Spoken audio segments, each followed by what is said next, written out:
জয় গুৰু শংকৰ পৰম ভক্তিভাজন বাপ-বাধৱ মাতৃ সমস্ত। আজি আমাৰ বাপজনৰ গৃহত এই শিশুটিৰ অন্নপ্ৰসন অনুষ্ঠানত ভাগৱত পাঠ হ'ব। ভগৱান শ্ৰীকৃষ্ণৰ গোবিন্দৰ শিশুলীলা। এতিয়া আমি ভগৱান শ্ৰীকৃষ্ণই শিশু অৱস্থাতে কি লীলা কৰিছিলে সেই কথাখিনি আমি অকণমান শুনো আহক। কৃষ্ণ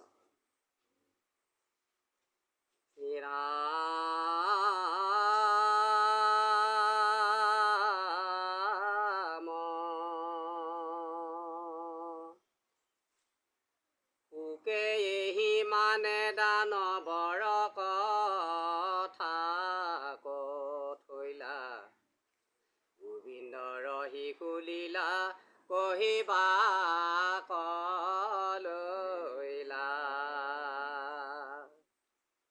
উপজিলা পুত্ৰ পাছে দেখি গোপনন্দে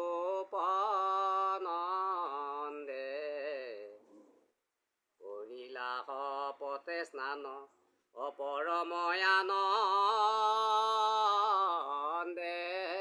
অৰা।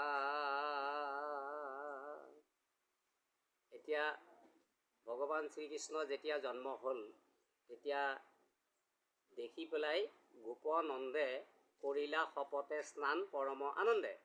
এই যে শপতে শব্দটো ব্যৱহাৰ কৰিছে, শপতে মানে আমি যে শৰণ গ্ৰহণ কৰোঁতে আমি শপতবিলাক খাইছোঁ নহয়, খোৱা নাইনে? খাইছোঁ।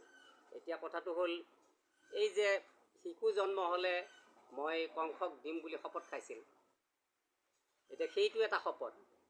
আৰু আমি যে ঈশ্বৰ কৃষ্ণক আমাৰ দেহটো দিছোঁ, মনটো দিছোঁ, কায় বাক্য মন এইবোৰ দিছোঁ, এইটো এটা শপত। এই আকৌ আমাৰ শপতে স্নান কৰা বুলি কৈছে, মানে এইটো আকৌ কি শপত? পৰম ব্ৰহ্ম কৃষ্ণৰ ওচৰত যিটো তেওঁ প্ৰতিজ্ঞাবদ্ধ হৈছিল, যিটো ভক্তি তেওঁৰ ভক্তিধাৰা যিটো দিয়া কথা দিছিল, আৰু সেই কথাৰে ভগৱতক স্মৰণ কৰি তেওঁ নিজকে ঈশ্বৰৰ নামেৰে স্নান কৰিছিল, শপতে স্নান কৰিছে।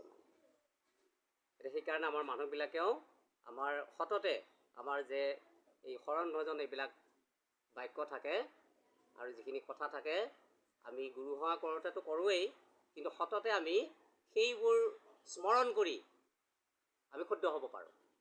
এইটো কথা নামে সমস্তবিলাকক শুদ্ধ কৰিব পাৰে। তেওঁৰ যিটো অশৌচ, সেই অশৌচটো ভগৱানৰ নামক লৈ শপতে স্নান কৰিলে। অ দৈবজ্ঞ ব্ৰাহ্মণ গণ অনাইলানে